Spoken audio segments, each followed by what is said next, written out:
नमस्कार भाविकांनो. आज आपण श्री स्वामी समर्थ सारामृत ग्रंथातील एक अत्यंत भावस्पर्शी कथा पाहणार आहोत. स्वामी आपल्या भक्तांसाठी कसे धावून येतात आणि भक्तांच्या साध्या भाकरीतही त्यांना कसा आनंद मिळतो याचे हे जिवंत उदाहरण आहे. स्वामी समर्थ महाराज नक्की कोठून आले आणि त्यांचे मूळ काय हे कोणालाच पूर्णपणे माहीत नव्हते. पण ऐतिहासिक नोंदणीवरून 1856मध्ये चैत्र शुद्ध द्वितीयेला ते पहिल्यांदा अक्कलकोटमध्ये खंडोबाच्या मंदिराजवळ प्रकट झाले. तिथूनच त्यांच्या अक्कलकोटमधील वास्तव्याला सुरुवात झाली, जे पुढील 22 वर्ष टिकले. अक्कलकोटमध्ये स्वामींचे वास्तव्य सुरू झाले होते. अनेक श्रीमंत लोक, राजे महाराजे स्वामींच्या दर्शनाला येत असत. पण स्वामींचा जीव जडला तो एका अत्यंत गरीब आणि साध्या भोळ्या भक्तावर, ज्याचे नाव होते चोळप्पा. चोळप्पाची परिस्थिती अत्यंत बेताची होती. घरात खाण्यापिण्याची भ्रांत होती, पण स्वामींवर त्यांची अढळ श्रद्धा होती. तो रोज स्वामींना आपल्या घरी येण्यासाठी विनवणी करायचा. लोक त्याची थट्टा करायचे. अरे चोळप्पा, एवढे मोठे महाराज तुझ्या झोपडीत येतील का? चोळप्पा महाराजांना दर दिवशी विनंती करायचा की महाराज, माझ्याकडे द्यायला काहीच नाही, पण या गरिबाच्या झोपडीला एकदा तरी पाय लावा. जणू काही महाराजांनी त्यांचं म्हणणं ऐकलं आणि एके दिवशी अचानक स्वामी उठले आणि थेट चोळप्पाच्या घराकडे जाऊ लागले. हे पाहून तर चोळप्पाचा आनंद गगनात मावेनासा झाला. स्वामी चोळप्पाच्या घरी आले. चोळप्पाला तर खूपच आनंद झाला होता, परंतु त्याला सुचत नव्हतं की आता स्वामींना काय खायला द्यावे. चोळप्पाच्या घरात तर फक्त कोरडी भाकरी आणि कांदा होता. त्याने अत्यंत संकोचाने ती भाकरी स्वामींपुढे ठेवली. स्वामींनी ती कोरडी भाकरी अत्यंत आवडीने खाल्ली. ते म्हणाले, चोळप्पा, तुझ्या ह्या प्रेमाच्या भाकरीत जी चव आहे ती पक्वान्नात नाही. हे ऐकून तर चोळप्पा खूपच खुश झाला. त्याचा आनंद तर अगदी गगनात मावेनासा झाला. तात्पर्य काय, तर देवाला 56 भोग नको असतात, तर फक्त निष्काम प्रेम आणि भाव हवा असतो. इथे आपल्याला स्वामींचे चोळप्पावर असलेले प्रेम दिसून येते.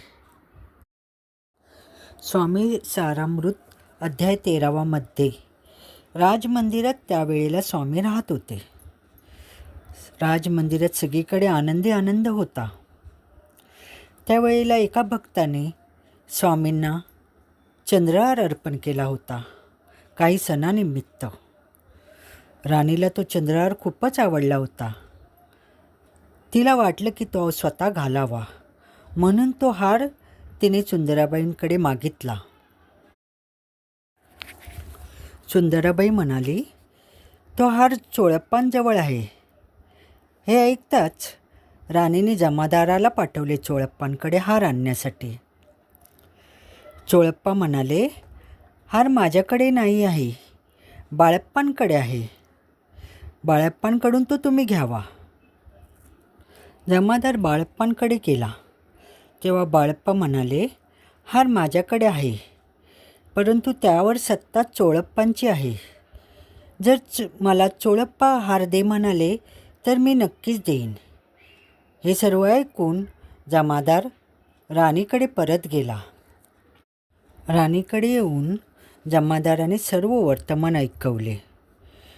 चोळप्पाची कृती ऐकून राणीला खूपच राग आला.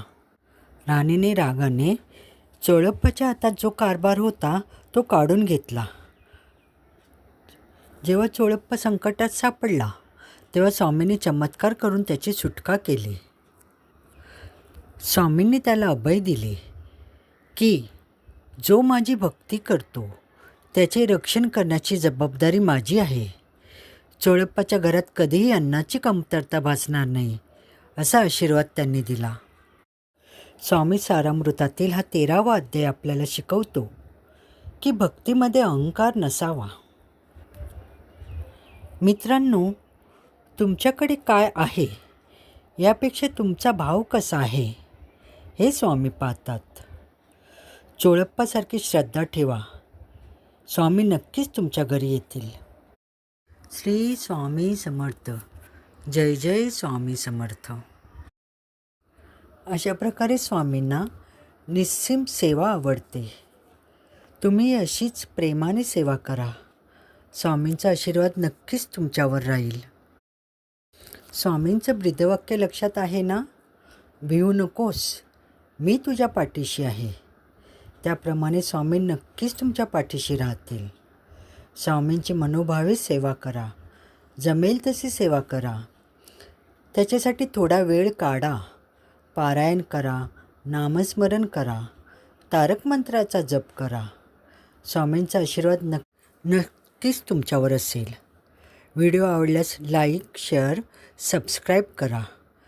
कॉमेंटमध्ये श्री स्वामी समर्थ नक्की लिहा. श्री स्वामी समर्थ. जय जय स्वामी समर्थ.